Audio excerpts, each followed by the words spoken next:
بسم اللہ الرحمن الرحیم۔ آج کی ویڈیو ایک انتہائی اہم موضوع کے بارے میں ہے۔ یہ موضوع اذان کے وقت بیت الخلاء یا باتھ روم جانے کے حوالے سے ہے۔ اکثر لوگوں کے ذہن میں یہ سوال کھٹکتا ہے کہ جب اذان ہو رہی ہو تو کیا باتھ روم جانا چاہیے یا نہیں، یا اگر کوئی باتھ روم میں ہو اور اذان شروع ہو جائے تو کیا کرنا چاہیے۔ آج کی اس ویڈیو میں ہم آپ کو اس بارے میں تفصیل سے بتائیں گے کہ اذان کے وقت باتھ روم جانا کیسا ہے، اس بارے میں شرعی حکم کیا ہے۔ لیکن اس سے پہلے آپ کو اذان سننے کی تاکید اور اس پر ملنے والے ثواب کے بارے میں بتائیں گے۔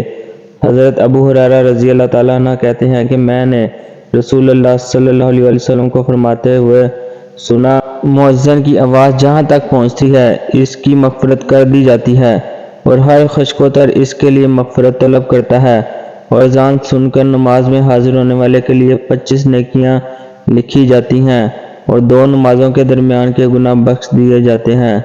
سنن ابن ماجہ۔ اس روایت میں ذکر ہے کہ ہر خشک و تر چیز گواہی دے گی، گویا اس میں جن و انس، حیوانات، نباتات، جمادات سبھی شامل ہیں۔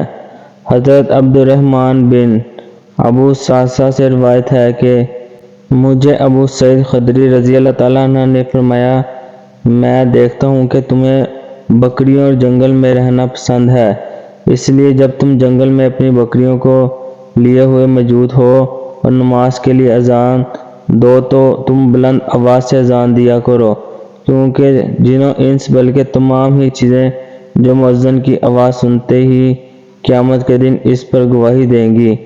ابو سعید رضی اللہ تعالیٰ عنہ نے فرمایا کہ یہ میں نے نبی کریم صلی اللہ علیہ وسلم سے سنا ہے۔ لیکن اب کہنے والے کہیں گے کہ یہ فضیلت اور ثواب تو صرف اذان والوں کو حاصل ہوگا، ہمارے لیے کیا اجر ہے؟ تو اب یہ بھی جان لے کہ اذان سننے والوں کے لیے کتنا اجر و ثواب ہے۔ حضرت عبداللہ بن عمرو بن عاص رضی اللہ تعالیٰ عنہ بیان ہے کہ انہوں نے رسول اللہ صلی اللہ علیہ وسلم کو فرماتے سنا ہے، جب مؤذن کی اذان سنو تو تم وہی کہو جو مؤذن کہتا ہے۔ روایت میں آتا ہے کہ صرف حی علی الصلاۃ اور حی علی الفلاح کی جگہ لا حول ولا قوۃ الا باللہ پڑھو، اور باقی اسی طرح پڑھو جس طرح مؤذن کہتا ہے۔ پھر مجھ پر درود پڑھو، کیونکہ جو کوئی مجھ پر 1 مرتبہ درود پڑھتا ہے تو اللہ تعالیٰ اس پر اپنی 10 رحمتیں نازل فرماتا ہے۔ اس کے بعد اللہ تعالیٰ سے میرے لیے وسیلہ مانگو، کیونکہ وسیلہ دراصل جنت میں ایک مقام ہے جو اللہ کے بندوں میں سے ایک بندہ کو دیا جائے گا، اور مجھے امید ہے کہ وہ بندہ میں ہی ہوں گا، اور جو کوئی میرے لیے وسیلہ طلب کرے گا اس کے لیے میری شفاعت واجب ہو جائے گی۔ اور صحیح مسلم کے دوسرے روایت میں آتا ہے کہ جس نے اذان کا جواب خلوص اور دل سے یقین رکھ کر کہا تو وہ جنت میں داخل ہوا، بشرطے کہ ارکان اسلام کا بھی پابند ہو۔ صحیح مسلم 850۔ اب آتے ہیں اس سوال کی جانب کہ اذان کے وقت بیت الخلاء جانا درست ہے یا نہیں۔ تو اس حوالے سے فقہ کرام کا کہنا ہے، اذان کے وقت استنجا وغیرہ کے لیے بیت الخلاء جا سکتے ہیں، بالخصوص جب کہ تقاضا شدید ہو۔ البتہ بہتر یہ ہے کہ اذان کے وقت نہ جائیں اور خاموش ہو کر اذان سنیں اور اس کا جواب دیں، کیونکہ اذان در حقیقت ندائے الہی ہے۔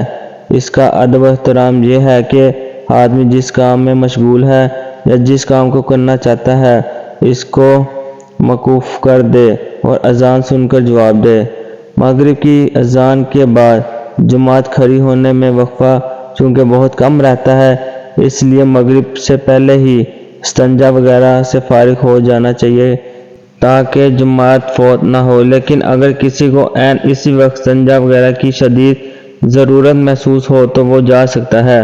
معلوم ہوا کہ اشد ضرورت ہو تو اذان کے وقت بیت الخلاء جا سکتے ہیں، لیکن بہتر یہی ہے جب اذان شروع ہو جائے تو ہر کام ترک کر دے اور خاموشی سے اذان سنی جائے اور اس کا جواب دیا جائے، کیونکہ جب کوئی اذان کے وقت بیت الخلاء جاتا ہے تو بیت الخلاء کے اندر بات تک کرنے کی اجازت نہیں، تو پھر اس کا سب سے بڑا نقصان جو ہوگا وہ ہے کہ وہاں اذان کا جواب نہ دے سکے گا، اور یہ بہت بڑے ثواب سے محرومی ہے۔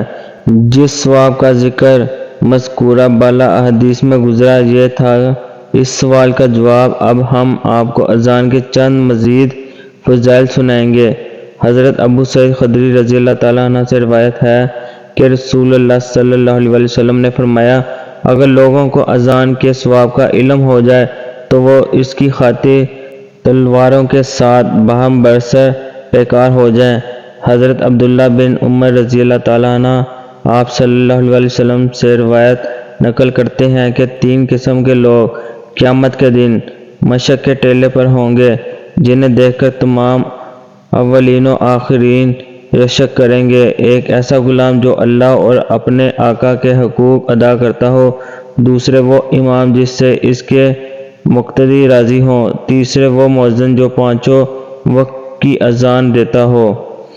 حضرت ابو ہریرہ رضی اللہ تعالیٰ عنہ سے روایت ہے کہ رسول اللہ صلی اللہ علیہ وسلم نے فرمایا، اگر لوگوں کو معلوم ہو جائے کہ اذان دینے اور پہلی صف میں کھڑے ہونے کی کتنی فضیلت ہے، پھر وہ اس پر قرآن اندازی کرنے کے بغیر کوئی چارہ نہ پائیں تو وہ اس پر ضرور قرآن اندازی کریں، اور اگر وہ جان لیں کہ نماز کے لیے اول وقت آنے میں کیا فضیلت ہے تو وہ ضرور اس کی طرف دوڑ کر آئیں، اور اگر وہ جان لیں کہ نماز عشاء اور نماز فجر کی کتنی فضیلت ہے تو وہ ضرور ان میں شریک ہوں، اگرچہ انہیں سرین کے بل گھسیٹ کر آنا پڑے۔ اللہ تعالیٰ سے دعا ہے کہ اللہ پاک ہمیں ان احادیث پر عمل کرنے کی توفیق عطا فرمائے۔